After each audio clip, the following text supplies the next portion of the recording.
여러분, 친구가 하나둘 사라졌다고 해서 절대로 자신을 탓하지 마세요. 아무 잘못도 하지 않았는데 사람들이 조용히 멀어지는 경우가 훨씬 더 많습니다. 제가 105회를 살아오면서 이 이야기를 정말 많이 들었습니다. 다투지도 않았고 배신을 당한 것도 아닌데 어느 날 문득 주변을 둘러보니 예전에 가깝던 사람들이 하나둘 사라지고 없더라는 이야기 말입니다. 스위스의 정신의학자 카를 융이라는 분이 계셨습니다. 이분은 이런 현상에 아주 깊은 뜻이 숨어 있다고 보셨습니다. 사람이 진짜 자기 자신을 받아들이기 시작하면 오히려 주변 사람들이 반가워하기는커녕 거리를 두기 시작한다는 것입니다. 왜 그럴까요? 이유가 있습니다. 오늘 제가 들려드릴 이야기는 크게 6가지입니다. 첫째, 왜 어떤 친구는 아무 이유 없이 떠나가는가? 둘째, 혼자 있는 시간이 왜 그렇게 불편하게 느껴지는가? 셋째, 고요함이 우리 마음속에서 무엇을 끄집어내는가? 넷째, 진짜 홀로 있음과 억지로 갇혀 있는 것은 어떻게 다른가? 다섯째, 융이라는 사람이 실제로 겪었던 6년이라는 시간. 여섯째, 그리고 그 시간 끝에 남은 진짜 인연에 대한 이야기입니다. 40분에서 50분 가까이 걸리는 긴 이야기이지만 끝까지 들으시면 여러분 마음속에 오래 남아있던 물음표 하나가 마침표로 바뀌실 거라 믿습니다.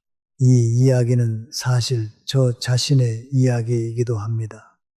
젊었을 때 저는 사람이 많은 자리를 좋아했습니다. 모임에 나가고 여러 사람과 어울리고 늘 누군가와 함께 있어야 마음이 놓였습니다. 그런데 나이가 들면서 특히 70을 넘기고 80을 넘기면서 이상하게도 곁에 있던 사람들의 숫자가 점점 줄어들더군요. 처음에는 그것이 서글펐습니다. 내가 뭔가 잘못했나, 내가 매력이 없어졌나 그런 생각도 했습니다. 하지만 지나고 보니 그것은 잘못이 아니라 하나의 과정이었습니다. 이 이야기를 시작하기 전에 먼저 여러분께 한 가지 약속을 드리고 싶습니다. 오늘 이야기는 여러분을 더 슬프게 만들려는 것이 아닙니다. 오히려 그동안 이유를 알 수 없어 답답하셨던 마음에 작은 등불 하나를 밝혀드리고 싶어서 준비했습니다. 끝까지 들으시면 지금 느끼고 계신 그 쓸쓸함이 사실은 여러분이 훨씬 더 단단한 사람이 되어가는 과정이라는 것을 알게 되실 겁니다. 여러분, 혹시 이런 경험 있으신가요? 예전에는 자주 연락하던 친구인데 어느 순간부터 연락이 뜸해지고 결국에는 안부조차 묻지 않게 된 경험 말입니다. 큰 싸움도 없었고 서운한 말을 주고받은 것도 아닌데 말이지요. 그저 조용히, 아주 조용히 그 사람이 내 삶에서 멀어져 갔습니다. 그리고 이상하게도 마음 한켠에서는 그 사람이 그리 그립지 않다는 사실에 스스로도 놀라셨을 겁니다. 바로 이 지점에서 오늘 이야기가 시작됩니다. 첫 번째 이야기입니다. 왜 어떤 친구는 아무 이유 없이 떠나갈까요? 사람이 변할 때 주변에서 겪는 상실감이 있습니다. 이것은 배신의 아픔도 아니고 하룻밤 사이에 벌어진 이별의 슬픔도 아닙니다. 훨씬 더 조용하게 찾아옵니다. 대화가 짧아집니다. 메시지의 답이 늦어집니다. 초대가 뜸해지다가 어느 순간부터는 아예 오지 않게 됩니다. 그러던 어느 날 문득 돌아보면 한때 내 삶의 중심에 있던 사람들이 어느새 가장자리로 밀려나 있는 것을 발견하게 됩니다. 극적인 사건은 아무것도 없었습니다. 마지막 말다툼도 분명한 작별 인사도 없었습니다. 그저 내가 변했고 그 관계가 더 이상 그 변화를 따라오지 못한 것뿐입니다. 이런 일이 벌어지면 많은 분들이 곧바로 자기 자신을 탓하기 시작합니다. 내가 뭘 잘못했을까? 예전 대화를 하나하나 되짚어 보면서 관계를 틀어지게 만든 그 한마디를 찾아 헤맵니다. 내가 너무 조용해졌나? 너무 멀어졌나? 너무 진지해졌나? 아니면 그냥 함께 있기 불편한 사람이 되었나? 하고 스스로를 의심합니다. 하지만 용 선생님이라면 조금 다른 방향을 가리켰을 겁니다. 진짜 물어야 할 것은 내가 뭘 잘못했는가가 아니라 내가 더 이상 무엇을 연기하지 않기로 했는가라고 말입니다. 이것을 이해하려면 페르소나라는 개념을 알아야 합니다. 페르소나란 우리가 세상 속에서 기능하기 위해 익히는 일종의 사회적 가면입니다. 이 가면은 우리가 사람들 사이에 어울리고 거절을 피하고 인정을 받고 다른 사람에게 알아볼 수 있는 존재가 되도록 도와줍니다. 페르소나가 반드시 거짓은 아닙니다. 단순한 의미에서 거짓말이라고 할 수도 없습니다. 오히려 여러 면에서 꼭 필요한 것입니다. 사람들 사이에서 살아가려면 누구나 어느 정도는 이 가면이 필요합니다. 문제는 우리가 이 가면이 그저 가면일 뿐이라는 사실을 잊어버릴 때 시작됩니다. 시간이 흐르면서 그 역할이 너무나 익숙해져서 마치 내 정체성처럼 느껴지기 시작합니다.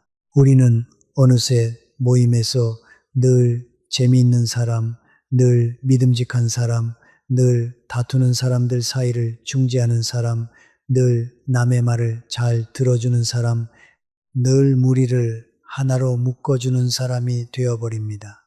사람들은 그 역할에 반응합니다. 그리고 그 반응을 받으면 받을수록 우리는 그 역할을 계속 연기하게 됩니다. 자기도 모르는 사이에 우리는 진짜 나 자신을 내주고 그 대신 소속감을 얻는 거래를 하고 있는 셈입니다. 가면은 더 이상 내가 쓰고 있는 것처럼 느껴지지 않습니다. 어느새 그것이 내 얼굴처럼 느껴지기 시작합니다. 하지만 어느 시점이 되면 마음속 깊은 곳에서 무언가가 저항하기 시작합니다. 그것은 한 번에 찾아오지 않습니다. 예전에는 편안했던 대화가 조용한 불편함으로 다가옵니다. 모임에 나가는 일이 만남이라기보다 하나의 공연처럼 느껴지기 시작합니다. 예전 역할을 연기하는 방법은 여전히 알고 있지만 그것을 하는데 예전보다 훨씬 더 많은 기운이 듭니다. 웃어야 할 때 웃고 예상되는 대답을 하고 분위기를 편안하게 만들면서도 정작 자기 자신의 삶에서는 이상하게 붕 떠 있는 듯한 느낌을 받습니다. 용 선생님은 이것을 더 깊은 심리적 변화의 시작이라고 보셨습니다. 진짜 나 자신과 사회적 가면 사이에서 조용한 분리가 일어나는 것입니다. 이것은 반항을 위한 반항이 아닙니다. 자기 자신이 좀 더 정직한 삶을 요구하기 시작하는 것 뿐입니다. 그리고 그것이 시작되면 몇몇 관계는 자연스럽게 변하기 시작합니다.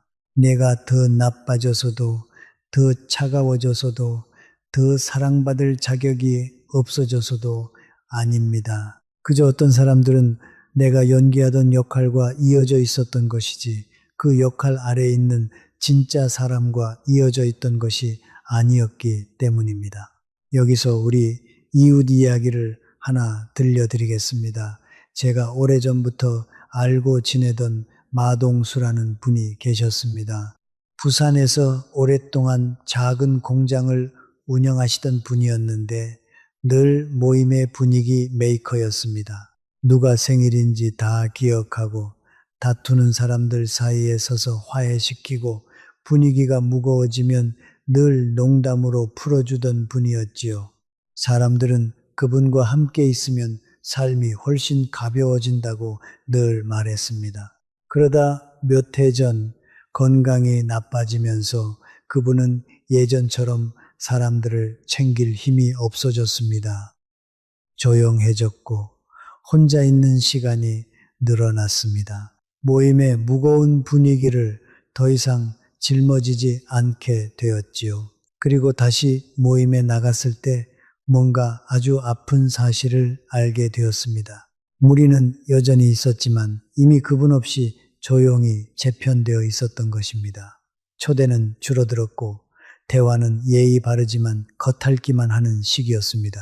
예전에는 믿었던 그 친밀함이 더 이상 진짜처럼 느껴지지 않았습니다.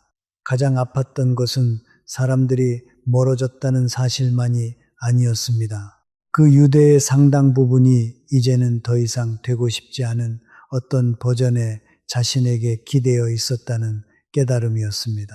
융 선생님이라면 이것을 우정의 실패라고 부르지 않으셨을 겁니다. 오히려 가면을 통해 맺어진 관계가 가면이 사라지면서 자연스럽게 함께 사라지는 현상이라고 부르셨을 겁니다. 처음에는 이것이 거절처럼 느껴집니다. 하지만 그것은 동시에 하나의 여백이기도 합니다. 더 이상 소속되기 위해 내 정체성을 흥정할 필요가 없는 생애 처음 맞이하는 진짜 여백 말입니다. 공연을 사랑했던 사람들이 떠나가기 시작할 때 그 자리에 남는 것은 단순한 공허함이 아닙니다. 그것은 더 어려운 질문의 시작입니다. 더 이상 그 자리를 위해 연기하지 않을 때 나는 누구인가? 우리 세대는 특히 이런 경험을 많이 하십니다.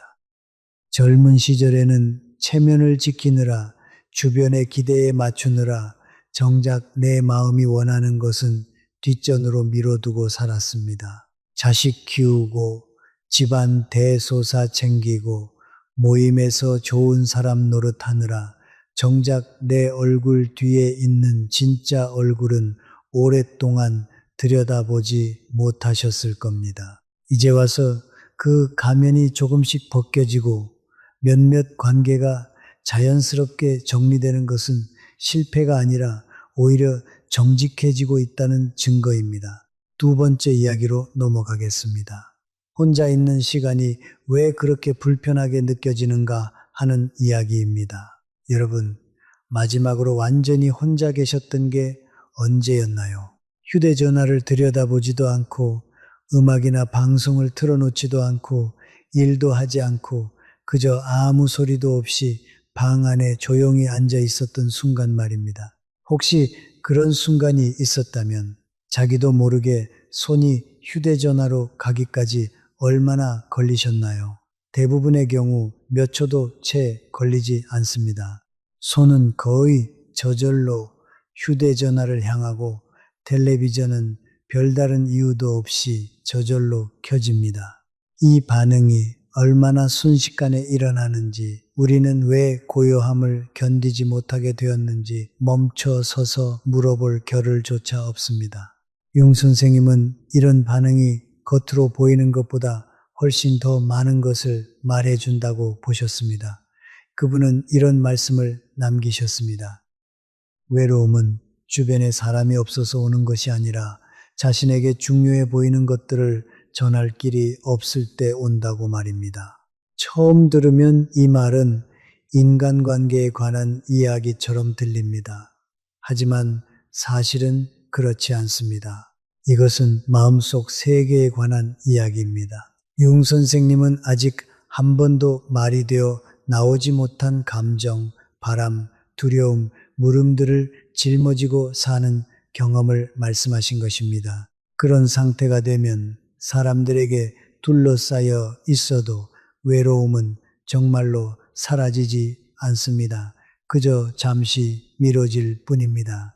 대화와 오락과 끊임없는 활동은 그 아래에서 계속 기다리고 있는 무언가를 덮는 소음의 한 층이 될 뿐입니다. 외로움은 결코 바깥에 있던 것이 아니었습니다. 다만 삶이 바쁜 동안에는 알아차리지 않기가 훨씬 쉬웠을 뿐입니다. 이것이 바로 사회적인 관계가 줄어드는 일이 그토록 벅차게 느껴지는 이유입니다. 예전에 그 관계에 그다지 만족하지 못했다 해도 마찬가지입니다. 소음이 사라지면 고요함이 곧바로 평온하게 느껴지지 않습니다. 오히려 그 소음이 그동안 무엇을 가려왔는지가 그대로 드러나기 시작합니다. 오래된 기억들이 예고 없이 되살아납니다. 끝맺지 못한 슬픔이 조용히 관심을 요구합니다. 내 삶의 방향이나 인간관계에 관한 물음들이 갑자기 외면할 수 없는 것이 되어버립니다. 오래전에 묻어두었던 바람들조차 다시 떠오르기 시작합니다. 프랑스의 철학자 파스칼이라는 분도 용 선생님보다 훨씬 오래전에 비슷한 통찰을 남긴 적이 있습니다. 사람이 겪는 많은 문제들은 조용한 방 안에 홀로 가만히 앉아있지 못하는 데서 비롯된다는 것입니다. 고요함이 그 문제들을 만들어내는 것이 아닙니다. 이미 산만함 아래에 살고 있던 문제들을 다만 드러낼 뿐입니다. 이 부분은 사람들이 잘 이야기하지 않는 홀로 있음의 한 단면입니다. 우리는 흔히 홀로 있는 시간이 창의력과 지혜, 자기 발견을 가져다 준다는 이야기를 많이 듣습니다. 전부 사실입니다. 하지만 그것은 그다지 반갑지 않은 어떤 과정을 거친 뒤에야 찾아옵니다. 첫 번째 단계는 불편함입니다. 휴대전화를 확인하고 싶은 초조한 충동, 딱히 그립지도 않은 사람에게 문자를 보내고 싶어지는 마음, 걱정과 후회와 상상 속 대화들이 끝없이 마음을 채우는 순간들 말입니다. 많은 분들이 이 단계를 겪고는 곧바로 나는 원래 혼자 있는 것과 맞지 않는 사람이라고 결론 내려버립니다. 나는 원래 사람들과 어울리는 것을 좋아하는 사람이라고 스스로에게 말합니다. 때로는 그것이 사실일 수도 있습니다. 하지만 그 불편함은 성격과는 별로 상관이 없는 경우가 훨씬 많습니다. 오히려 그것은 오랫동안 인정받기를 기다려온 어떤 진실 앞에 너무 가까이 서 있기 때문에 생기는 불편함입니다. 용 선생님은 만약 그 고요함 속에 그대로 머물러 있고 도망치지 않는다면 뜻밖의 일이 일어나기 시작한다고 믿었습니다. 고요함이 말을 걸어오기 시작하는 것입니다. 말이 아니라 감정으로, 기억으로, 자꾸 되풀이되는 꿈으로, 그리고 미묘한 깨달음으로 말을 걸어옵니다. 내 삶의 어떤 부분들이 더 이상 지금 되어 가고 있는 나 자신과 맞지 않는다는 사실을 알아차리기 시작합니다. 용 선생님은 이 단계를 밤바다 여행이라고 부르셨습니다. 자아가 익숙하게 자신을 지키던 방어벽을 점차 내려놓으면서 무의식 속으로 상징적으로 내려가는 여정이라는 뜻입니다. 이것은 결코 편안하지 않고 원래부터 편안하도록 만들어진 것도 아니었습니다. 생각으로 해결할 수도, 효율적으로 처리할 수도, 일정 사이사이에 끼워 넣을 수도 없습니다. 다만 충분히 오래 그 자리에 머물러서 그동안 나의 산만함이 나를 지켜주려고 가려왔던 것들을 무의식이 드러낼 때까지 기다릴 수 있을 뿐입니다. 어쩌면 이것이 고요함이 그토록 두렵게 느껴지는 이유일지도 모릅니다. 고요함이 두려운 것은 그것이 텅 비어 있기 때문이 아니라 오히려 가득 차 있기 때문입니다. 아직 답을 얻지 못한 물음들, 잊혔던 감정들, 그리고 오랫동안 참을성 있게 관심을 기다려온 나 자신의 한 부분들로 가득 차 있는 것이지요. 고요함을 가장 두려워하는 사람들이 반드시 자기 인식이 가장 부족한 사람들은 아닙니다.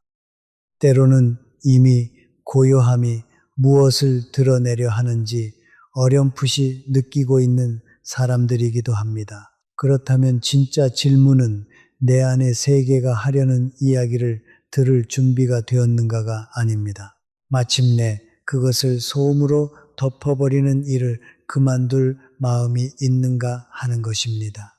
여기서 우리 동네에 사시던 봉순덕이라는 분의 이야기를 들려드리고 싶습니다. 대구에서 오랫동안 작은 반찬 가게를 운영하시던 분이었는데 가게를 정리하고 나서 갑자기 하루 종일 텔레비전을 켜놓고 지내기 시작하셨습니다. 처음에는 그저 심심해서 그런 줄 알았습니다. 그런데 어느 날 그분이 저에게 이런 말씀을 하셨습니다.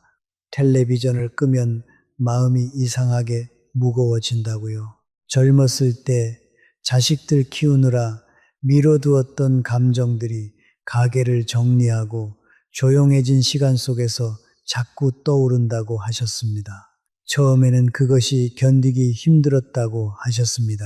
하지만 몇 달이 지나면서 그 감정들을 밀어내지 않고 가만히 들여다보기 시작하자 오히려 마음이 한결 가벼워지는 것을 느끼셨다고 합니다. 그것이 바로 고요함이 하는 일입니다.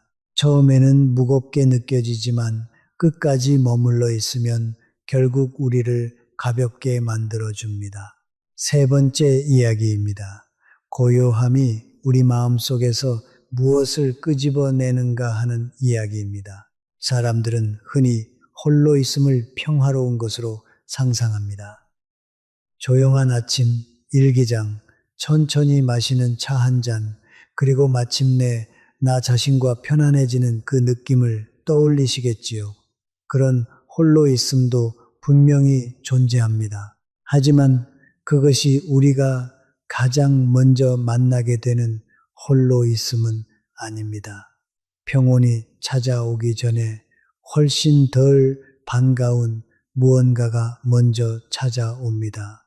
이유를 알 수 없는 초조함, 뚜렷한 원인이 없어 보이는 오래된 분노, 예고 없이 찾아오는 슬픔, 그리고 평범한 저녁 시간 위로 내려앉는 이상한 무거움 같은 것들 말입니다.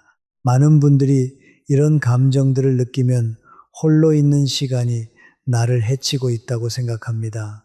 하지만 융 선생님은 정반대로 보셨습니다. 홀로 있는 시간은 그동안 숨겨져 있던 것을 드러내고 있을 뿐이라고 말입니다. 융 선생님은 이런 말씀을 남기셨습니다. 사람은 빛의 형상을 상상함으로써 깨달음을 얻는 것이 아니라 어둠을 의식하게 만듦으로써 깨달음을 얻는다고요. 이것은 그분의 생각 중에서 가장 오해받기 쉬운 부분이기도 합니다. 그분은 사람들에게 고통이나 부정적인 감정에 사로잡히라고 부추긴 것이 아닙니다. 그저 단순한 심리학적 진실 하나를 가리켰을 뿐입니다. 홀로 있는 시간 속에서 떠오르는 것은 이미 내 안에 살고 있던 것입니다. 그것은 혼자 있어서 나타나는 것이 아닙니다. 아마도 처음으로 그것을 알아차릴 만큼 충분한 고요함이 생겼기 때문에 나타나는 것입니다. 융 선생님은 이 숨겨진 영역을 그림자라고 부르셨습니다. 그림자는 나 자신의 사악한 버전이 아닙니다. 그것은 그저 내가 억누르는 법을 배운 모든 것들의 모음입니다. 받아들여지지 않는다고 느꼈던 감정들, 내가 맡아야 했던 역할에 맞지 않던 야망들, 유능함이나 유머, 끊임없는 생산성 뒤에 숨겨두었던 두려움들 말입니다. 사람들 사이의 모든 관계는 어느 정도의 자기 절제를 요구합니다. 우리는 자연스럽게 소속에 도움이 되는 부분들만 보여주고 나머지 부분들은 눈에 띄지 않게 감춥니다. 그 감추어진 부분들은 사라지지 않습니다. 그저 무의식 속으로 옮겨가서 알아봐 줄 기회를 기다릴 뿐입니다.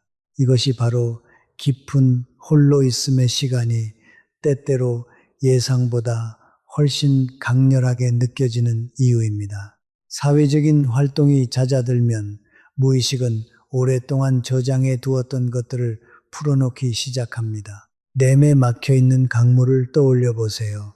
댐 뒤편에는 나뭇가지와 낙엽과 온갖 부유물들이 계속 쌓여서 결국 물이 거의 움직이지 못할 지경이 됩니다. 그러다 마침내 댐이 열리면 가장 먼저 흘러나오는 것은 맑은 물이 아닙니다. 그 안에 갇혀있던 온갖 것들이 먼저 쏟아져 나옵니다. 사람의 마음도 마찬가지입니다. 심리적인 치유의 첫 단계는 흔히 어수선하게 느껴집니다. 오랫동안 묻혀있던 것들이 자리를 잡기 전에 먼저 움직여야 하기 때문입니다. 많은 분들이 이 단계를 잘못 해석하십니다. 이 불편함이 곧 내가 정서적으로 불안정해지고 있다는 뜻이라고 믿어버립니다. 하지만 실제로는 오히려 자기 자신에게 더 정직해지고 있는 것 뿐입니다. 융 선생님은 그림자를 외면한다고 해서 그것이 사라지지 않는다고 하셨습니다. 오히려 무대 뒤편에서 조용히 우리 삶을 움직입니다. 반복되는 인간관계의 패턴, 설명할 수 없는 짜증, 뚜렷한 이유 없는 불안, 겉으로는 성공했는데도 뭔가 빠진 듯한 느낌이 계속되는 것으로 나타납니다. 그림자를 의식 위로 끌어올린다고 해서 그것이 더 강해지는 것이 아닙니다. 오히려 그것이 무의식적으로 나를 지배하던 힘이 약해집니다. 감추어진 채로 남아있는 것은 우리를 지배합니다. 의식 위로 올라온 것은 마침내 이해될 수 있습니다. 이 그림자는 일상 속에서 아주 구체적인 모습으로 나타나기도 합니다. 별것 아닌 일에 자식에게 갑자기 화를 내신 적이 있으신가요?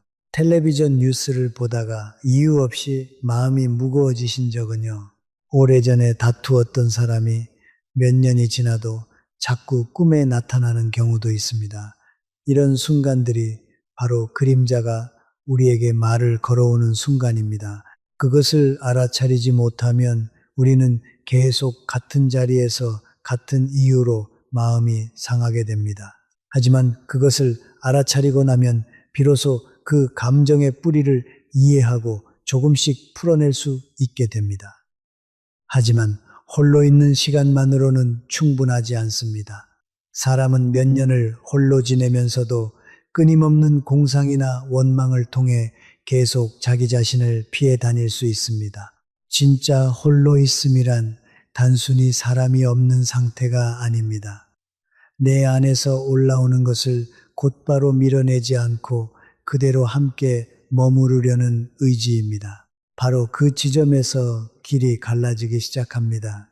어떤 사람은 불편함을 피해 익숙한 가면으로 돌아갑니다. 또 어떤 사람은 충분히 오래 머물러서 자신이 두려워하던 그 어둠이 사실은 적이 아니라 온전해지는 문이었다는 것을 발견합니다. 광주에 사시던 가명자라는 분의 이야기를 하나 더 들려드리고 싶습니다. 남편을 먼저 떠나보내고 나서 한동안 그분은 방문을 걸어 잠그고 아무도 만나지 않으려 하셨습니다. 처음에는 그것이 슬픔 때문이라고만 생각했습니다.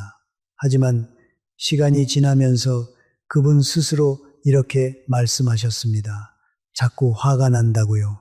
남편에게, 자식들에게, 심지어 자기 자신에게도 이유를 알 수 없는 화가 치밀어 오른다고 하셨습니다. 오랫동안 참아왔던 서운함과 억울함이 조용한 방 안에서 하나둘 떠오르기 시작했던 것입니다. 그분은 그것을 억누르는 대신 조금씩 꺼내놓기 시작하셨습니다. 자식들에게 솔직한 마음을 털어놓고 오래된 친구에게 그동안 말하지 못했던 서운함을 이야기하셨습니다. 그 과정은 결코 편안하지 않았습니다. 하지만 몇 달이 지나자 그분의 얼굴이 눈에 띄게 밝아지셨습니다. 그림자를 마주한다는 것은 이런 것입니다. 아프지만 그 끝에는 반드시 가벼움이 기다리고 있습니다. 네 번째 이야기로 넘어가겠습니다. 진짜 홀로 있음과 억지로 갇혀 있는 것은 어떻게 다른가 하는 이야기입니다. 여러분께 융 선생님이 지금 여러분 앞에 앉아 계신다면 던지실 법한 질문이 하나 있습니다.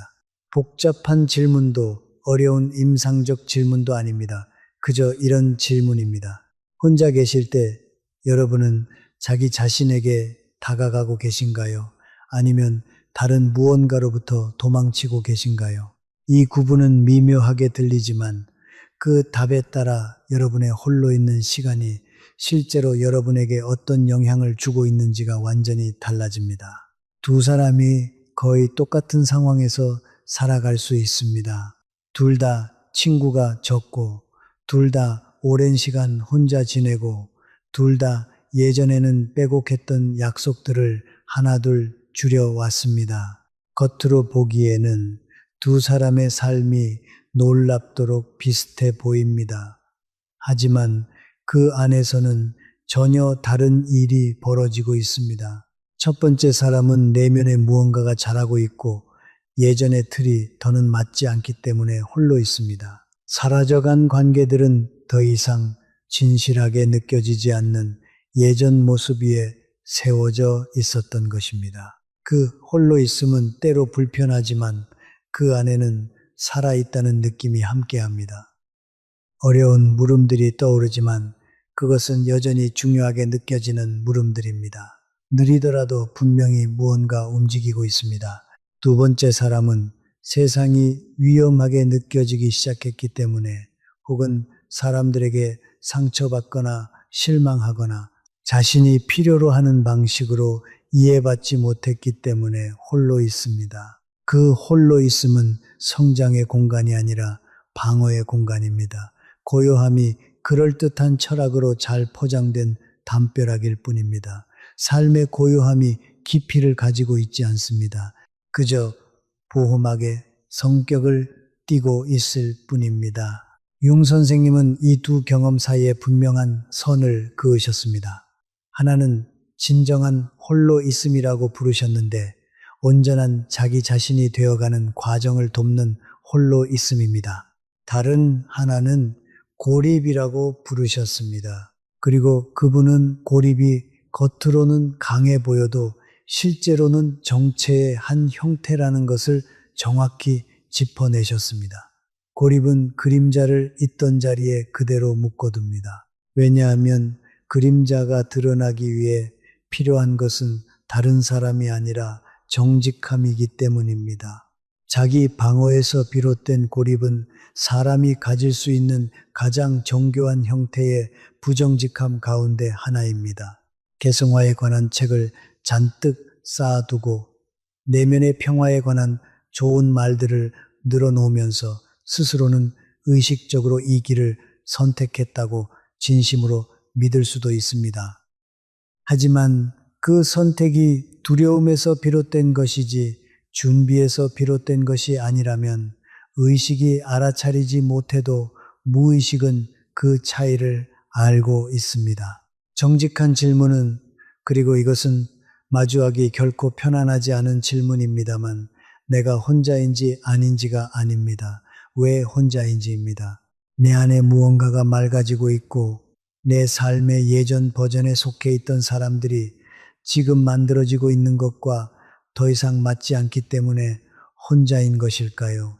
아니면 혼자 있는 것이 곧 아직 아물지 않은 내 안의 부분들에 아무도 닿을 수 없게 만드는 방법이기 때문에 혼자인 것일까요? 처음에는 이 둘이 겉보기에 완전히 똑같이 느껴질 수 있습니다. 특히 초기 단계에서는 더욱 그렇습니다. 둘 다 더 이상 연기하지 않아도 된다는 안도감을 줄 수 있습니다. 둘 다 고요함에 대한 진심 어린 감사를 만들어낼 수 있습니다. 그 차이가 뚜렷하게 드러나는 것은 오직 시간이 지나면서 그 홀로 있음이 무엇을 만들어내고 있는지를 바라볼 때뿐입니다. 진정한 홀로 있음은 불편할 때조차 앞으로 나아가는 성질을 지니고 있습니다. 무언가가 처리되고 맑아지고 되어가고 있습니다.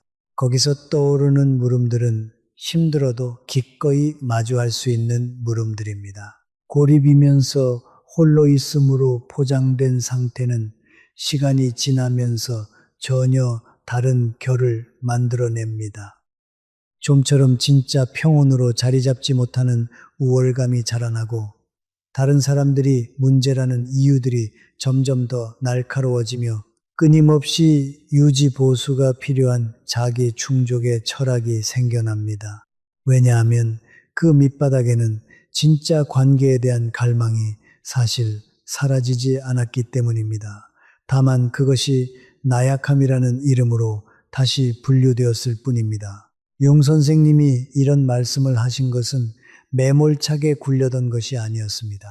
그분은 진짜로 홀로 있을 수 있는 능력, 그러니까 홀로 있는 시간을 정교한 회피가 아니라 진짜 내면의 작업을 위한 공간으로 사용할 수 있는 능력이 사람이 발전시킬 수 있는 것 가운데 가장 드물고 가장 어려운 일 가운데 하나라고 믿으셨기 때문에 이런 말씀을 남기신 것입니다.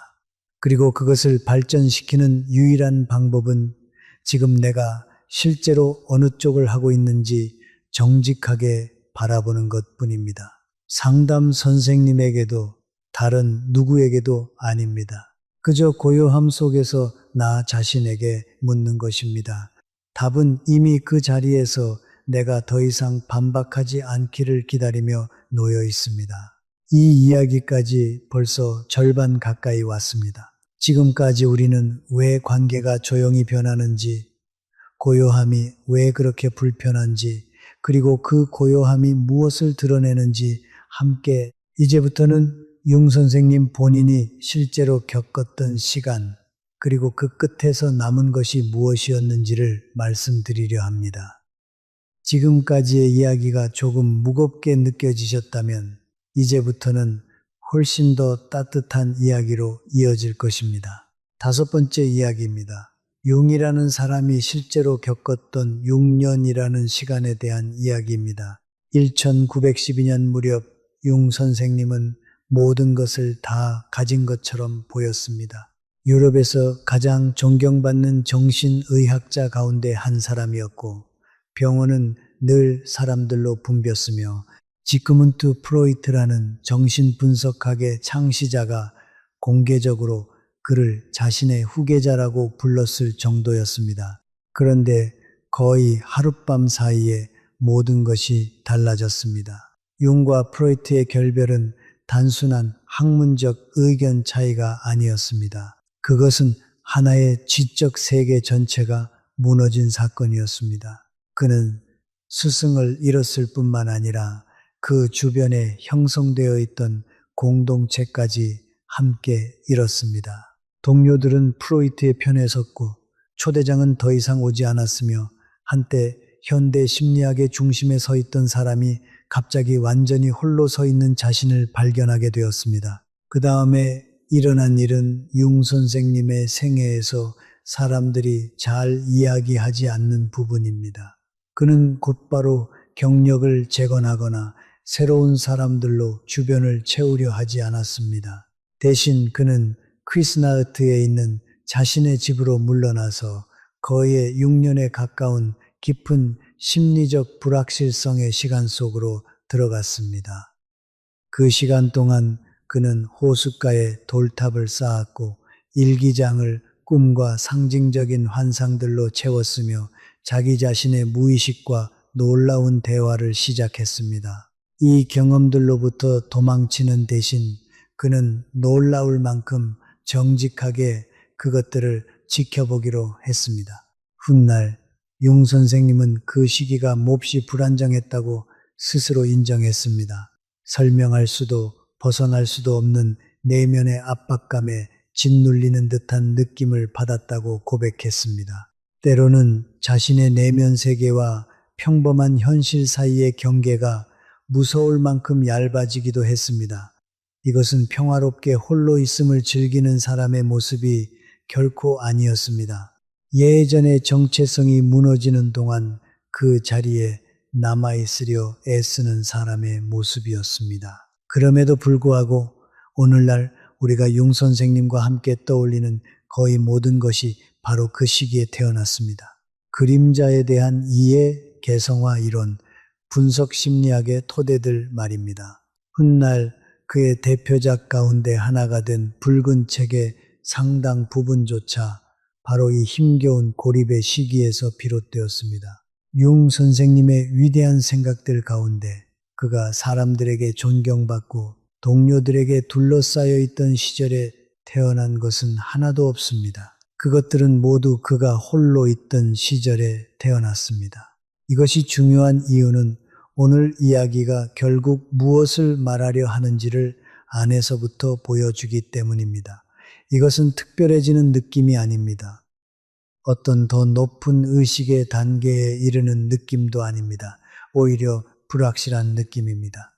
익숙한 관계들이 사라지기 시작하고 예전의 정체성이 더 이상 의미를 갖지 못하며 바깥에서는 별다른 위안도 주어지지 않습니다. 심지어 실패처럼 보일 수도 있습니다.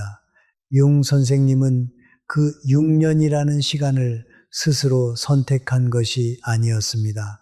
다만 그가 선택한 것은 그 시간에서 도망치지 않는 것이었습니다. 단지 더 안전하게 느껴진다는 이유만으로 예전의 정체성으로 돌아가지 않았습니다. 그는 무언가 더 깊은 것이 떠오를 때까지 충분히 오래 그 불확실함과 함께 머물렀습니다. 그 조용한 결심이 그 자신의 삶뿐만 아니라 훗날 수많은 사람들이 인간의 마음을 이해하는 방식까지 바꾸어 놓았습니다. 혹시 여러분의 세상이 조용해졌다면, 친구들이 하나둘 흐릿해졌다면, 그리고 예전의 나와 지금 되어가고 있는 나 사이 어디쯤에 매달려 있는 자신을 발견하셨다면 이 사실을 기억해 주십시오. 여러분은 융 선생님의 뒤에 서 있는 것이 아닙니다. 모든 것이 아직 아무 의미도 갖지 못했던 바로 그 시절에 그가 서 있던 그 자리에 지금 함께 서 계신 것입니다. 어쩌면 지금 이 시기에는 아무런 잘못도 없을지 모릅니다. 어쩌면 바로 여기서부터 시작되는 것일지도 모릅니다. 6번째 이야기로 넘어가겠습니다. 그 6년의 시간 끝에 남은 진짜 인연에 대한 이야기입니다. 여러분께 한 가지 말씀드리고 싶은 것이 있습니다. 융 선생님은 끝까지 혼자였던 것이 결코 아닙니다. 적어도 완전히 영영 혼자였던 것은 아닙니다. 6년이라는 시간이 지나고 돌탑과 그림들과 자기 무의식 속 인물들과의 대화들이 지나고 마침내 땅이 다시 단단해지고 자신이 겪은 일을 말로 담아낼 수 있게 되었을 때 융 선생님은 다시 관계 속으로 돌아왔습니다. 다만 프로이트와 결별하면서 잃어버렸던 크고 체계적인 동료 집단으로 돌아간 것은 아니었습니다. 그보다 훨씬 적은 수의 그러나 훨씬 더 진실한 관계로 돌아갔습니다. 그의 곁에는 토니 볼프라는 사람이 있었습니다. 그의 작업 속 내면의 차원을 그 누구보다 깊이 이해할 수 있는 사람이었습니다. 그의 아내 엠마 융 여사도 있었습니다. 수십 년의 결혼 생활 동안 진정한 지적 동반자로 남아준 분이었습니다. 그리고 말년에 그와 가까이 함께 일했던 아니엘라 야페라는 분도 있었습니다. 훗날 그의 회고록에 형태를 부여하는 데 결정적인 도움을 준 분이었지요. 이들은 그저 스쳐 지나가는 지인이 아니었습니다.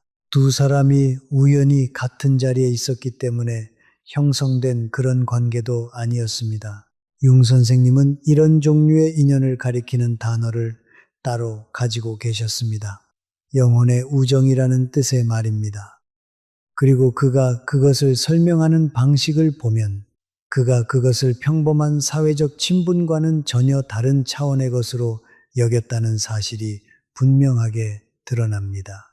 영혼의 우정은 공유된 과거나 가까운 거리 혹은 언제든 편하게 전화할 수 있는 익숙함 위에 세워지는 것이 아닙니다. 그것은 훨씬 더 만들어내기 어렵고 훨씬 더 읽기 어려운 것 위에 세워집니다. 바로 다른 사람에게 진심으로 알아봐지는 경험입니다. 쉽게 알기 쉬운 그 버전의 내가 아니라 모든 것을 매끄럽게 굴러가게 하려고 내세우는 얼굴, 그 페르소나가 아니라 아직 형성되어 가는 중이고 여전히 불확실하며 여전히 되어가고 있는 진짜 내면 말입니다. 융 선생님은 이런 글을 남긴 적이 있습니다. 두 인격의 만남은 마치 두 화학 물질의 접촉과 같아서 만약 어떤 반응이 일어난다면 둘 다 변화한다고 말입니다. 그 변화야말로 영혼의 우정을 평범한 사회적 관계와 구분 짓는 지점입니다. 평범한 관계는 대체로 나를 예전 그대로 남겨둡니다. 영혼의 우정은 내 안에 있는 무언가의 모양을 바꾸어 놓고 나 역시 상대방 안에 있는 무언가의 모양을 바꾸어 놓습니다. 그리고 그 접촉에서 무엇이 만들어질지는 어느 쪽도 완전히 예측할 수 없습니다. 이런 종류의 인연이 드문 이유는 특별한 사람만 만날 수 있어서가 아닙니다. 가장 받아들여지기 쉬운 버전의 자기 자신이 아니라 진짜 자기 자신으로 나타날 만큼 충분한 내면의 작업을 해낸 사람들이라야 가능한 일이기 때문입니다. 그리고 그 내면의 작업이야말로 이 이야기 전체가 가리켜 온 것, 바로 홀로 있는 시간이 가능하게 만들어주는 일입니다. 사회적 세계가 좁아지는 것은 연결의 끝이 아닙니다. 다만 어떤 특정한 종류의 연결, 그러니까 진짜 사람이 아니라 가면 위에 세워졌던 연결의 끝일 뿐입니다. 나 자신을 조심스럽게 관리해야만 유지되던 연결, 늘 어딘가에 소속되어 있다는 따뜻한 느낌은 주었지만 정작 진짜로 알아봐진다는 경험은 좀처럼 주지 못했던 연결 말입니다. 그 수축이 지나간 뒤 그 여백을 서둘러 예전과 똑같은 것으로 채우려 하지 않고 그 안에 계속 머무는 사람들에게 찾아오는 것은 진짜로 나에게 가닿는 무언가의 가능성입니다. 많은 인연이 아닙니다. 융 선생님 자신도 그리 많은 인연을 갖지 않으셨습니다. 하지만 그가 가진 인연들은 그가 표현한 대로 접촉을 통해 두 사람 모두를 변화시키는 종류의 인연이었습니다. 이 이야기의 제목이 가리키는 마지막 단계는 더 이상 사람이 필요 없어지는 단계가 아닙니다. 내가 충분히 나 자신이 되어서 이제 나를 발견하는 사람들이 진짜 나를 발견하게 되는 단계입니다. 공연이 아니라 억지로 맞춰온 모습이 아니라 그 고요함과 그림자와 불확실한 땅 위의 시간들을 거쳐 여전히 서 있는 바로 그 사람 말입니다. 그 사람은 방을 가득 채워야만 충만함을 느끼는 사람이 아닙니다. 하지만 진짜 인연이 문을 열고 들어오는 순간 그 사람은 반드시 알아차리게 될 것입니다. 여기서 꼭 짚고 넘어가야 할 오해가 하나 있습니다. 지금까지 개성화, 홀로 있음, 오래된 관계들이 서서히 사라지는 과정에 대해 말씀드렸는데 어떤 분들은 이 모든 이야기를 조용히 자기 자랑으로 바꾸어 버리십니다. 친구가 없다는 사실이 곧 다른 사람들보다 내가 더 깊은 사람이라는 증거라고 믿기 시작합니다. 내 외로움이 나의 특별함을 증명하는 증거가 되고 내 고립이 이제 주변 사람들을 넘어섰다는 증거가 되어버립니다. 융 선생님은 이런 생각을 거듭거듭 경계하셨습니다. 그분은 이것을 자아팽창이라고 부르셨습니다. 진짜 심리적인 통찰이 그것을 변화시켰어야 할 바로 그 자아에게 조용히 가로채이는 순간을 뜻합니다. 예전의 가면은 사라졌지만 그 대신 더 깨어있고 더 의식적이고 다른 사람들보다 더 특별한 사람이라는 정체성을 중심으로 새로운 가면이 세워집니다. 그것은 개성화가 아닙니다. 그저 또 다른 변장일 뿐입니다. 그렇다면 그 차이를 어떻게 알 수 있을까요? 융 선생님은 진짜 심리적인 성장은 놀랄 만큼 조용하다고 말씀하셨습니다. 그것은 우월감을 만들어내지 않습니다. 다른 사람에게 내가 변했다는 것을 설득하고 싶은 마음도 만들어내지 않습니다. 대신 나 자신과의 관계를 바꾸어 놓습니다. 다른 사람의 관심을 통해 내 가치를 재는 일을 그만두게 됩니다. 휴대전화가 조용하거나 초대가 오지 않아도 더 이상 조바심을 내지 않습니다. 사람들에게 관심이 없어졌기 때문이 아닙니다.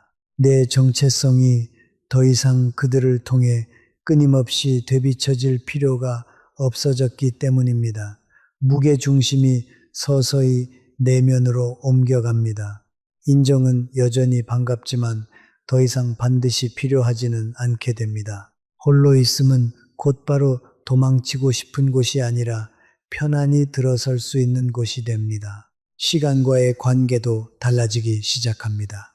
다른 누군가가 되어야 한다는 끊임없는 압박이 서서히 사그라듭니다.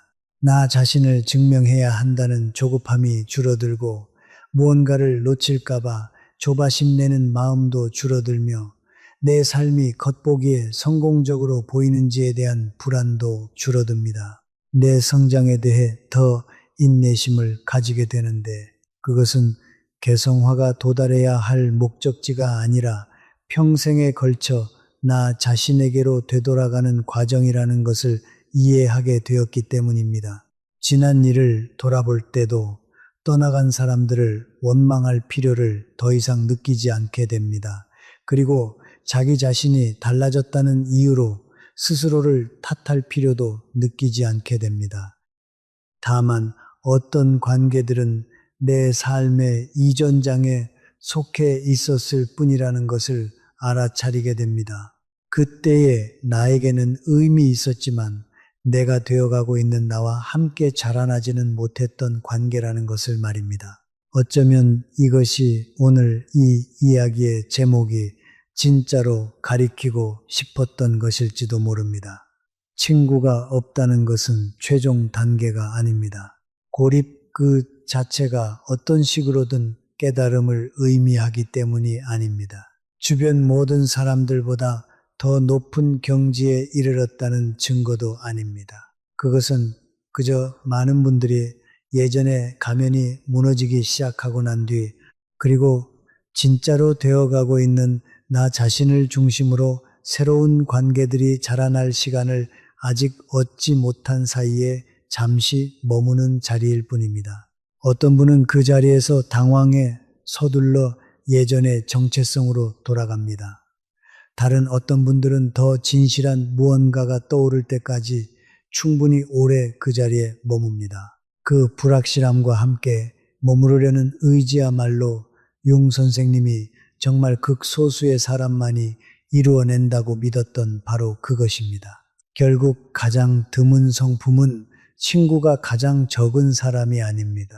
더 이상 자신의 가치를 증명하기 위해 우정이 필요하지 않으면서도 그 관계가 진짜일 때는 여전히 온전히 사랑하고 신뢰하고 연결될 수 있는 사람, 바로 그런 사람입니다. 그는 세상을 거부한 것이 아닙니다. 다만 세상에 속하기 위해 더 이상 자기 자신을 저버리지 않기로 했을 뿐입니다. 여기서 한 가지 더 말씀드리고 싶은 것이 있습니다. 사람 관계가 줄어드는 것은 단지 심리적인 현상만이 아니라 삶의 자연스러운 발달 단계이기도 합니다. 젊은 시절에는 넓은 세상 속에서 나를 증명해야 했습니다. 직장에서 인정받아야 했고 많은 사람들과 관계를 맺으며 내 자리를 만들어야 했습니다. 그때는 넓게 뻗어나가는 것이 생존의 방식이었습니다. 하지만 인생의 후반부로 접어들면 삶의 과제 자체가 달라집니다. 더 이상 넓게 뻗어나가는 것이 아니라 깊이 뿌리 내리는 것이 중요한 과제가 됩니다. 나무를 떠올려 보시면 이해가 쉬우실 겁니다. 어린 나무는 가지를 사방으로 넓게 뻗어야 햇빛을 많이 받을 수 있습니다. 하지만 오래된 나무는 가지를 넓히기보다 뿌리를 깊게 내리는데 힘을 씁니다. 그래야 거센 바람에도 흔들리지 않고 오래 버틸 수 있기 때문입니다. 사람도 마찬가지입니다.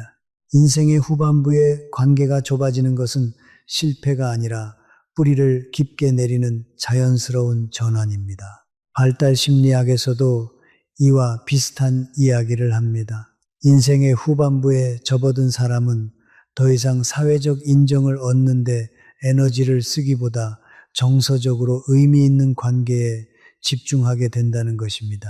이것은 단순히 기운이 없어서가 아닙니다.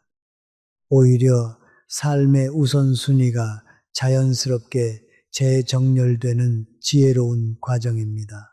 젊었을 때는 넓은 인맥이 기회를 만들어 주었다면 이제는 깊은 관계가 진짜 위로와 의미를 만들어줍니다.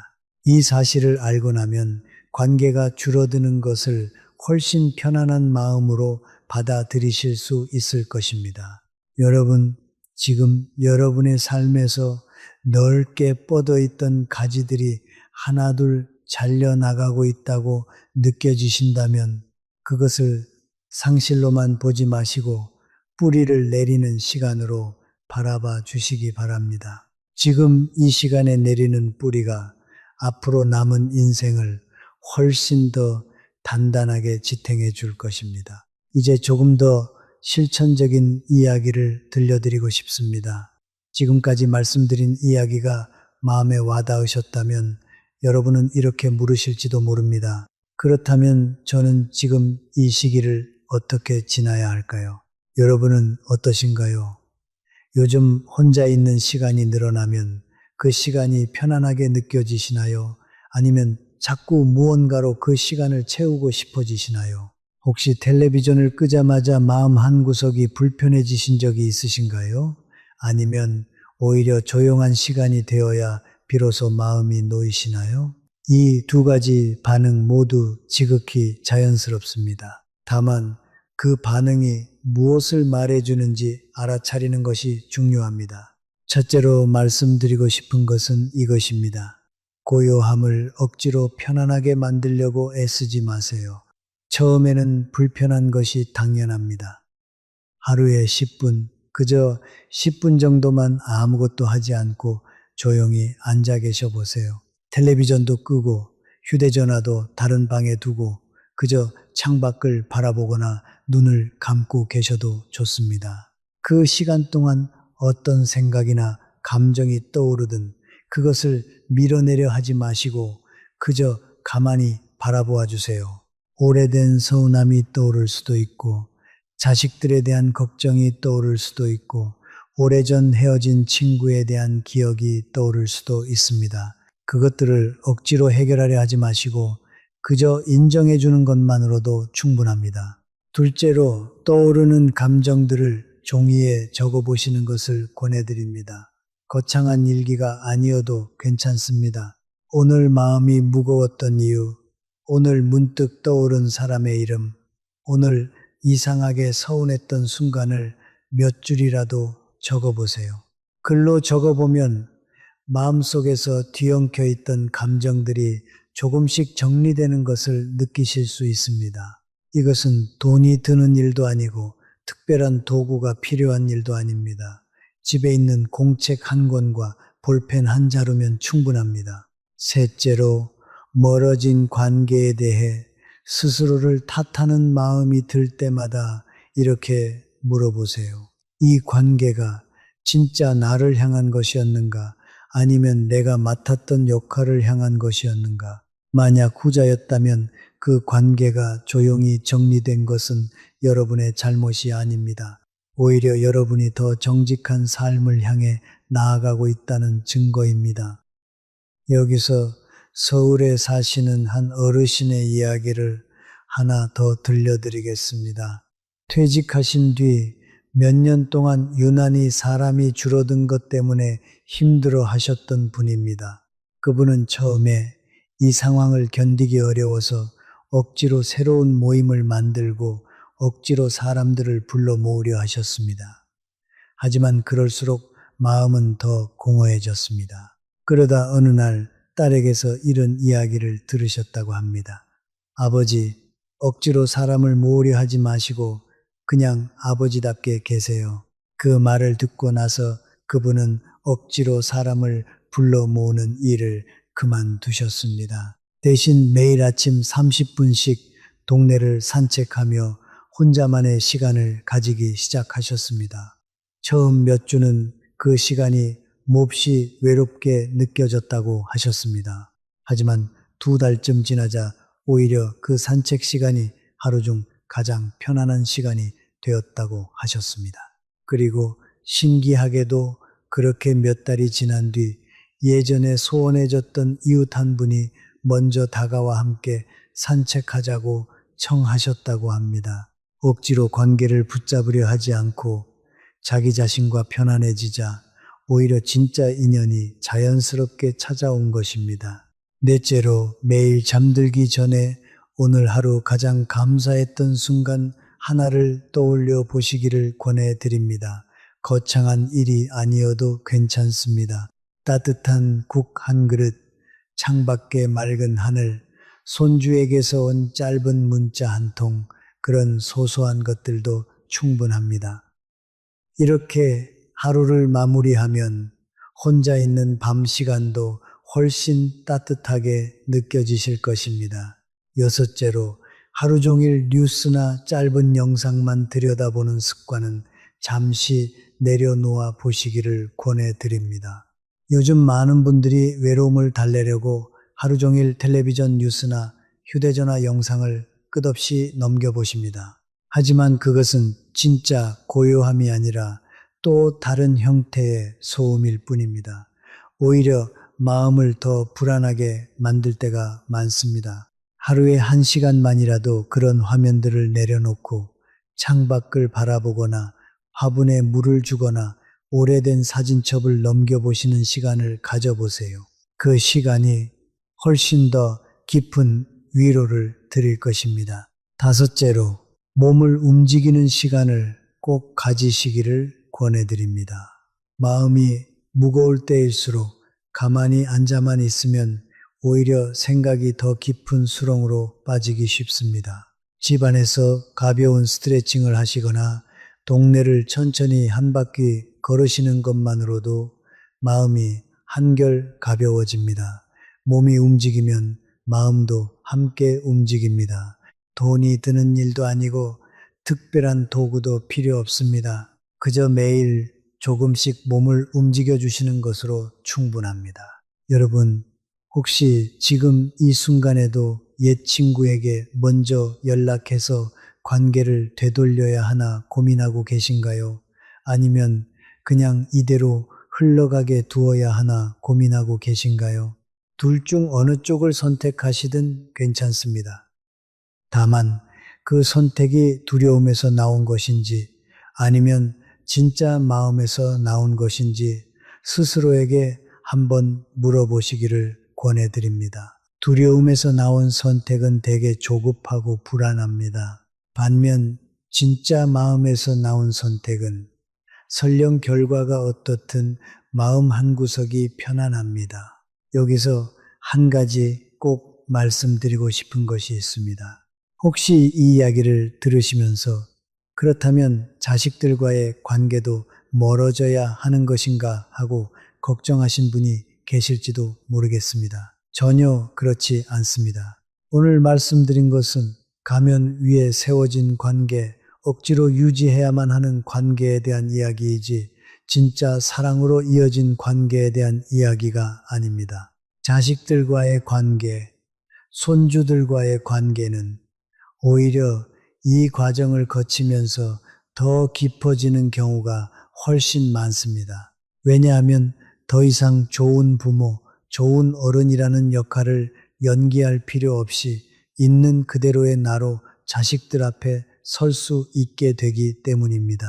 오히려 가면을 벗은 부모 앞에서 자식들은 더 편안함을 느낍니다. 완벽한 부모가 아니라 진짜 부모를 만나게 되기 때문입니다. 손주들과 함께 있을 때도 마찬가지입니다. 무언가를 보여주려 애쓰지 않고 그저 함께 있는 것만으로도 충분한 순간들이 오히려 더 소중하게 다가옵니다. 체면에 대해서도 한 말씀 드리고 싶습니다. 우리 세대는 남들이 나를 어떻게 볼까 하는 마음을 유난히 무겁게 지고 살아왔습니다. 친구가 줄어들었다는 사실을 이웃에게 들킬까 부끄러워하시는 분들도 계실 겁니다. 하지만 정말 당당한 사람은 주변에 사람이 많은 사람이 아니라 혼자 있어도 흔들리지 않는 사람입니다. 이웃들이 나중에는 오히려 이렇게 물어볼지도 모릅니다. 요즘 왜 이렇게 편안해 보이시냐고요. 그 평온함은 억지로 만든 인맥에서 오는 것이 아니라 자기 자신과 화해한 사람에게서만 나오는 것이기 때문입니다. 제가 아는 원주에 사시는 한 어르신은 한때 경로당에서 사람들과 어울리지 못하는 것을 몹시 부끄러워하셨습니다. 다른 분들은 삼삼오오 모여 화투도 치고 이야기도 나누는데 자신은 그저 조용히 책을 읽거나 화단을 가꾸는 것이 더 좋았기 때문입니다.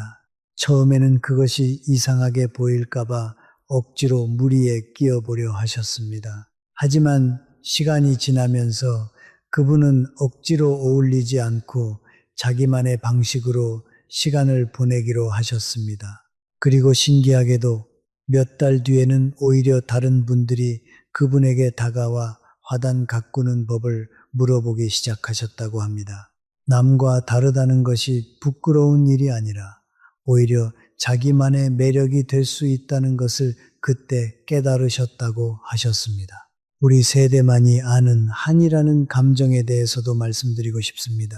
젊었을 때 자식 키우느라 생계를 꾸리느라 정작 내 마음을 돌볼 겨를이 없었던 분들이 참 많으십니다. 그때는 밥심으로 버텼고 체면 때문에 힘든 내색도 제대로 하지 못하셨을 겁니다. 그동안 정말 고생 많으셨습니다. 이제는 우리 차례입니다. 자식들 다 키워놓고 이제야 비로소 내 마음을 들여다볼 여유가 생긴 것입니다. 아직 늦지 않았습니다. 지금부터 시작하면 됩니다. 그리고 정이라는 것에 대해서도 말씀드리고 싶습니다. 우리 지식한상 가족 여러분처럼 늘 곁에서 이런 이야기를 함께 나눌 수 있는 분들이 계신다는 것 자체가 큰 위안입니다. 사람이 줄어든다고 해서 정까지 줄어드는 것은 아닙니다. 오히려 진짜 정은 숫자가 아니라 깊이로 남습니다. 한 사람이라도 진심으로 통하는 사람이 있다면 그것으로 충분합니다. 그리고 여러분 자신에게도 정을 나누어 주시기를 부탁드립니다. 우리는 흔히 정이란 남에게 베푸는 것이라고만 생각합니다. 하지만 정말 중요한 정은 나 자신에게 베푸는 정입니다. 오늘 하루도 애쓰셨다고, 오늘도 잘 견뎌내셨다고 스스로에게 다정한 말 한마디 건네보시기 바랍니다. 젊었을 때는 자식들에게, 남편이나 아내에게, 이웃에게 정을 나누어 주느라 정작 자기 자신에게는 그 다정함을 나누어 주지 못하셨을 겁니다. 이제는 그 정을 나 자신에게도 돌려드릴 때입니다. 거울을 보시면서 오늘도 수고 많으셨다고 스스로에게 말씀해 보세요. 처음에는 어색하실 수 있습니다. 하지만 계속 하시다 보면 그 다정함이 마음속 깊은 곳까지 스며드는 것을 느끼실 수 있을 것입니다. 여기서 우리 시대만의 특별한 사정에 대해서도 잠깐 말씀드리고 싶습니다. 예전에는 한 마을에 3대, 4대가 함께 모여 살았습니다.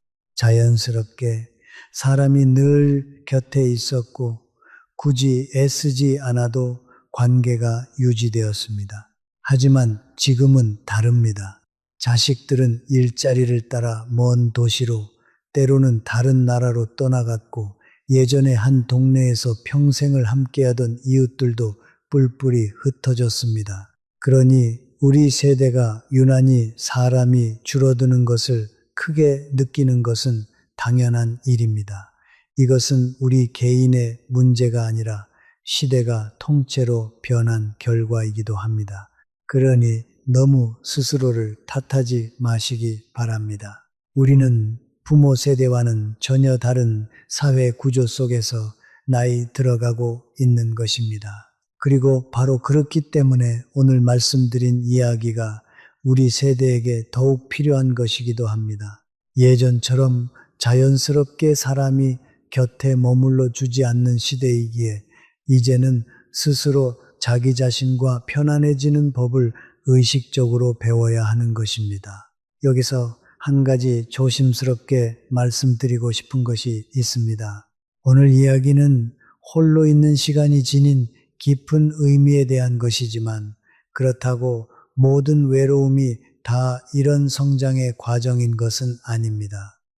만약 혼자 있는 시간이 단순한 불편함을 넘어서서 오랫동안 마음이 무겁고 아무것도 하고 싶지 않고 잠도 잘 오지 않고 삶이 이대로 의미가 없다고 느껴지는 날들이 계속된다면 그것은 개성화의 과정이 아니라 마음이 도움을 청하고 있는 신호일 수 있습니다. 그럴 때는 절대 혼자 견디려 하지 마시고 가까운 자식이나 이웃 혹은 병원의 전문 선생님께 그 마음을 솔직하게 말씀해 주시기를 부탁드립니다. 오늘 말씀드린 홀로 있음의 지혜는 스스로를 더 건강하게 만드는 방향으로 나아갈 때에만 의미가 있습니다. 마음이 너무 무겁게 느껴지신다면 그것을 혼자 짊어지지 마시고 반드시 곁에 누군가에게 손을 내밀어 주세요. 이제 진짜 홀로 있음과 방어적인 고립을 구분하는 몇 가지 신호를 정리해 드리겠습니다. 먼저 진짜 홀로 있음일 때는 비록 불편하더라도 마음 한구석에 어떤 기대감이나 살아있다는 느낌이 함께 합니다. 반면 방어적인 고립일 때는 시간이 지날수록 마음이 점점 더 딱딱하게 굳어가는 느낌이 듭니다. 또한 진짜 홀로 있음일 때는 가끔 사람이 그리워질 때 그 그리움을 자연스럽게 받아들일 수 있습니다. 반면 방어적인 고립일 때는 사람이 그리운 마음 자체를 부끄러워하거나 억누르려 합니다. 그리고 진짜 홀로 있음일 때는 시간이 지나면서 조금씩 편안해지고 표정이 밝아집니다.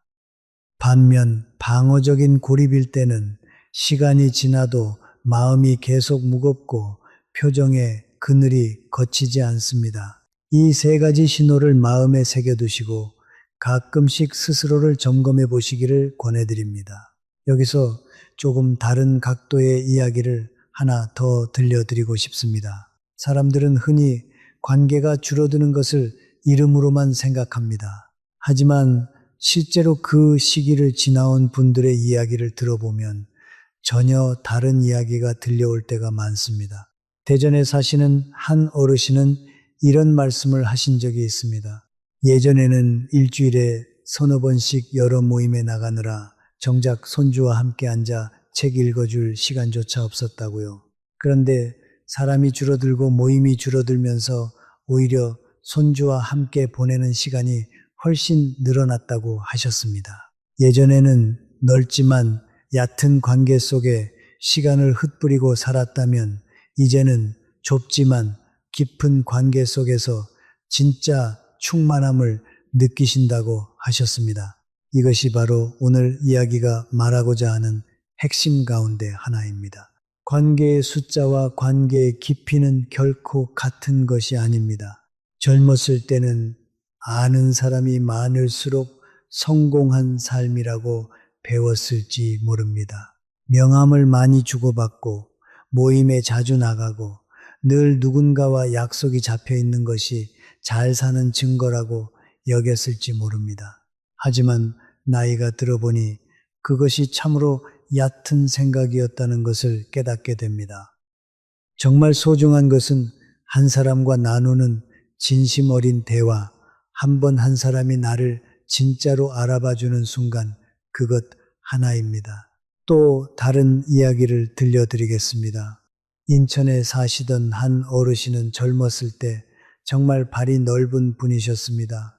온갖 모임의 회장을 맡으셨고 결혼식이며 장례식이며 안 다니시는 곳이 없을 정도였습니다.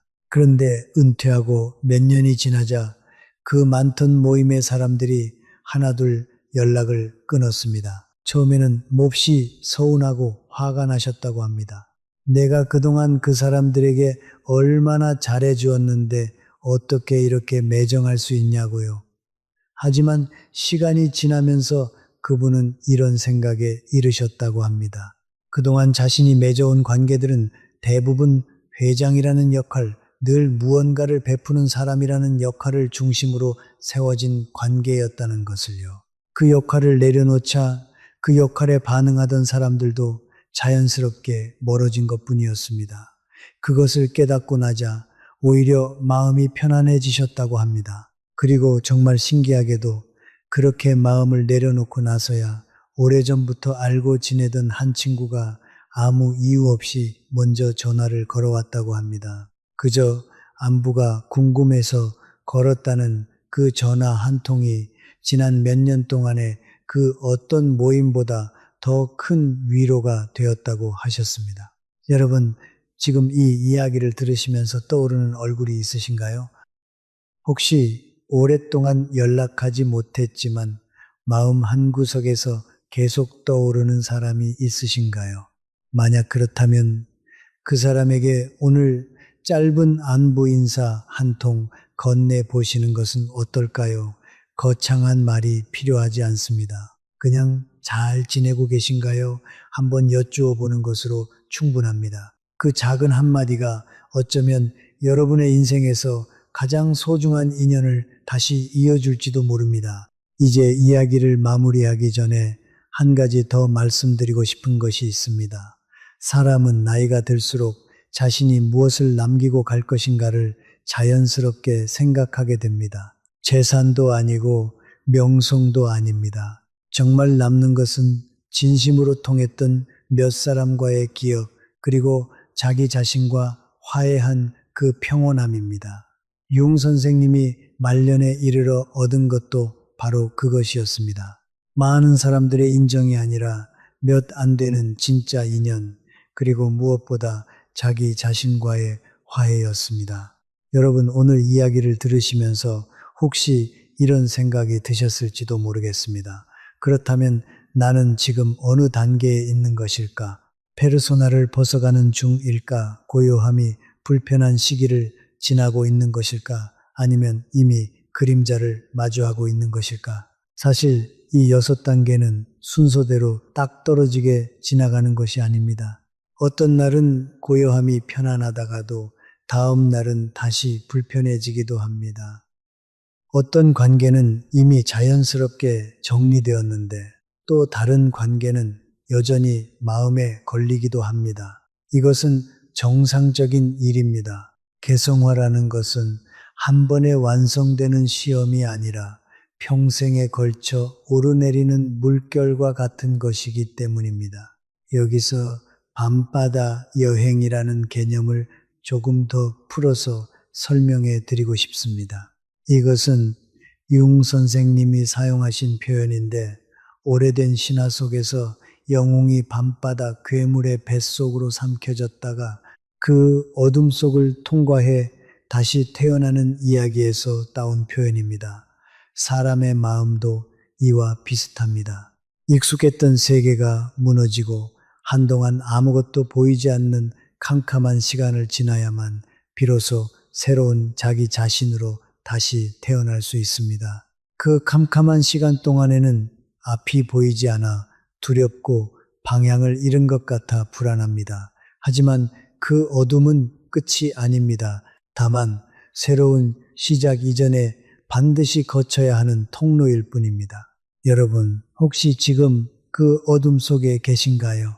친구들이 하나둘 사라지고 예전에 당연했던 것들이 더 이상 당연하지 않게 느껴지고 앞으로 어떻게 살아야 할지 막막하게 느껴지시나요? 만약 그렇다면 지금 이 순간이 바로 그 밤바다를 지나고 계신 것일지도 모릅니다. 그리고 좋은 소식은 밤바다는 반드시 끝난다는 것입니다. 아무리 캄캄한 밤이라도 새벽은 반드시 옵니다. 융 선생님도 그 6년이라는 캄캄한 시간을 지나고 나서야 비로소 자신의 가장 위대한 생각들을 세상에 내놓을 수 있었습니다. 이 지점에서 저 자신의 이야기를 조금 더 나누고 싶습니다. 제가 90을 넘기고 100살에 가까워지면서 정말 많은 것들을 내려놓아야 했습니다. 오랜 친구들이 하나둘 세상을 떠나셨고 함께 어울리던 모임들도 자연스럽게 사라졌습니다. 처음에는 그것이 참으로 쓸쓸했습니다. 하지만 시간이 지나면서 저는 이상하게도 예전보다 더 평온해졌습니다. 사람이 줄어든 자리에 오히려 저 자신과 훨씬 더 깊이 만나는 시간이 생겼기 때문입니다. 매일 아침 눈을 뜨면 오늘 하루도 이렇게 조용히 나 자신과 함께 있을 수 있어 감사하다는 마음이 듭니다. 이것이 바로 개성화가 우리에게 가져다 주는 선물입니다. 사람이 줄어드는 것이 아니라 나 자신과 만나는 시간이 늘어나는 것입니다. 그리고 이 모든 과정을 지나오면서 제가 배운 가장 중요한 교훈은 이것입니다.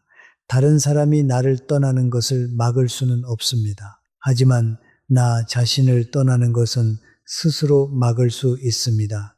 오늘부터라도 더 이상 다른 사람의 기대에 맞추기 위해 나 자신을 저버리지 않겠다고 다짐해 보시는 것은 어떨까요?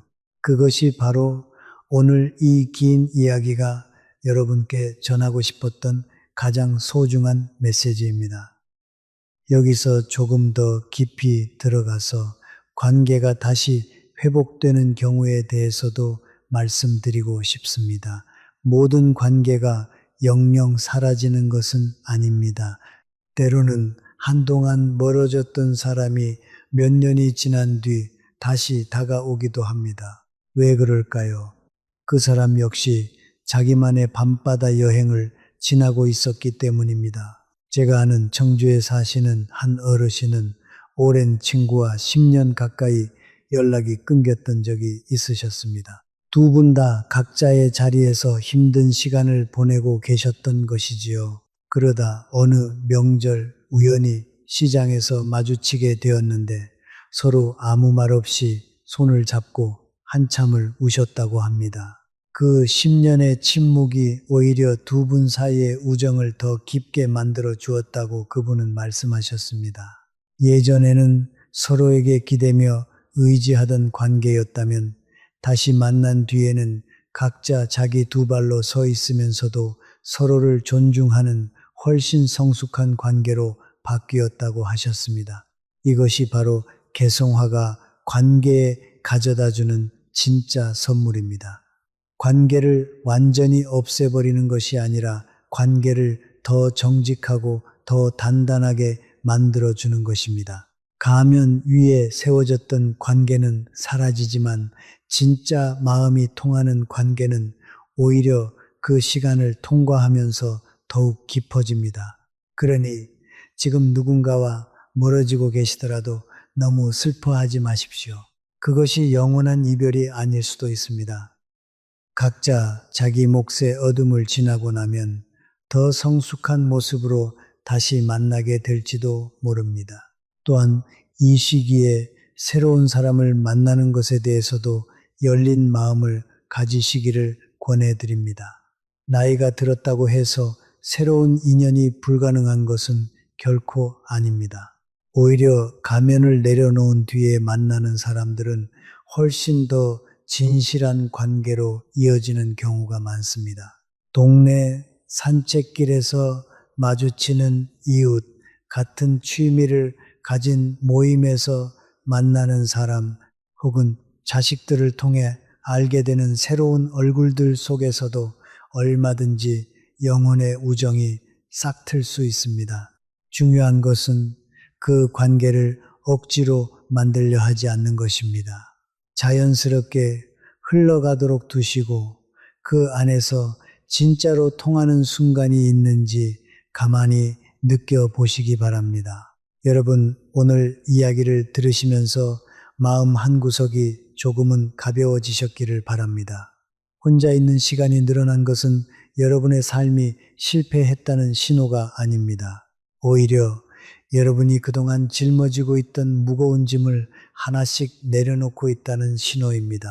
그 짐을 다 내려놓고 나면 비로소 진짜 가벼운 걸음으로 남은 삶을 걸어가실 수 있을 것입니다. 여기서 여러분이 자주 궁금해 하실 만한 몇 가지 질문에 답을 드리고 싶습니다. 첫 번째 질문입니다. 혼자 있는 시간을 늘리려면 억지로 사람들과의 만남을 끊어야 하나요? 전혀 그렇지 않습니다. 오늘 말씀드린 것은 억지로 사람을 밀어내라는 이야기가 아닙니다. 그저 억지로 관계를 붙잡으려는 마음을 조금 내려놓으시라는 것입니다. 자연스럽게 다가오는 인연은 언제든 반갑게 맞아주시고, 다만 예전처럼 모든 관계를 다 붙잡고 있으려 애쓰지 않으셔도 괜찮다는 뜻입니다. 두 번째 질문입니다. 자식들에게 이런 마음을 이야기해도 될까요? 물론입니다. 오히려 솔직하게 이야기해 주시는 것이 좋습니다. 부모님이 요즘 혼자 있는 시간을 편안하게 느끼고 계신다는 것을 알게 되면 자식들도 오히려 마음을 놓습니다. 괜히 부모님이 외로우신가 걱정하지 않아도 되기 때문입니다. 세 번째 질문입니다. 나이가 많이 들었는데 지금도 새로운 인연을 만들 수 있을까요? 물론입니다. 나이는 전혀 문제가 되지 않습니다. 오히려 가면을 내려놓은 지금이야말로 가장 진실한 인연을 만들 수 있는 시기입니다. 조급해하지 마시고 마음을 열어두시기만 하면 됩니다. 네 번째 질문입니다. 이 모든 과정이 얼마나 걸리나요? 사람마다 다릅니다. 몇 달 만에 편안해지시는 분도 계시고 몇 년이 걸리는 분도 계십니다. 중요한 것은 속도가 아니라 방향입니다. 조급해하지 마시고 천천히 자기 자신의 속도에 맞춰 걸어가시면 됩니다.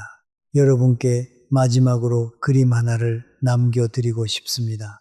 등대는 배를 쫓아다니지 않습니다. 배에게 떠나지 말라고 붙잡지도 않고 어떤 배가 수평선 너머로 사라져 버렸다고 슬퍼하지도 않습니다. 등대는 그저 제자리에 서서 자신의 빛을 밝히고 있을 뿐입니다. 그리고 바로 그렇게 하기 때문에 길을 찾고 있는 사람들은 언제든 등대가 어디 있는지 알게 됩니다. 어쩌면 이것이 오늘 이야기 전체가 말하고자 했던 것일지도 모릅니다. 사람이 없는 삶을 살라는 것이 아닙니다. 사랑이 없는 삶을 살라는 것도 아닙니다. 다만 그 어느 쪽에도 더 이상 기대지 않고도 자기 자신의 가치를 아는 삶을 살라는 것입니다. 정리해 드리겠습니다. 오늘 우리는 6가지 이야기를 함께 나누었습니다. 첫째, 친구가 조용히 사라지는 것은 여러분의 잘못이 아니라 페르소나라는 가면이 벗겨지면서 자연스럽게 일어나는 일이라는 것. 둘째, 혼자 있는 시간이 불편하게 느껴지는 것은 그동안 소음이 가려왔던 진짜 감정들이 드러나기 시작하기 때문이라는 것. 셋째, 그 고요함 속에서 떠오르는 불편한 감정들은 그림자라고 부르는 나의 일부이며 그것을 마주하는 것이 오히려 나를 가볍게 만들어 준다는 것. 넷째, 진짜 홀로 있음과 방어적인 고립은 겉으로는 비슷해 보여도 전혀 다르며 그 차이는 시간이 지나면서 드러난다는 것. 다섯째, 용 선생님 자신도 인생에서 가장 힘든 6년을 보냈지만 바로 그 시간 속에서 가장 위대한 통찰들이 태어났다는 것. 여섯째, 그 어둠을 지나온 끝에는 숫자는 적지만 훨씬 더 진실한 인연, 바로 영혼의 우정이 기다리고 있다는 것입니다. 오늘 이야기를 들으시는 동안 혹시 마음속에 떠오른 얼굴이나 장면이 있으셨다면 그것을 그냥 흘려보내지 마시고 잠시 머물러 보시기 바랍니다. 그 떠오름 자체가 이미 여러분 안에서 무언가가 정리되고 있다는 신호이기 때문입니다. 서두르지 않으셔도 됩니다. 오늘 당장 모든 것을 이해하지 않으셔도 괜찮습니다. 다만 오늘 들으신 이야기 한 조각이라도 마음에 품고 돌아가신다면 그것으로 충분합니다. 기억해 주십시오.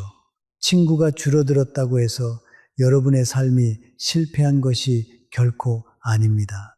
오히려 여러분은 그동안 짊어지고 있던 무거운 가면을 하나씩 내려놓고 진짜 자기 자신에게로 돌아가는 중일지도 모릅니다.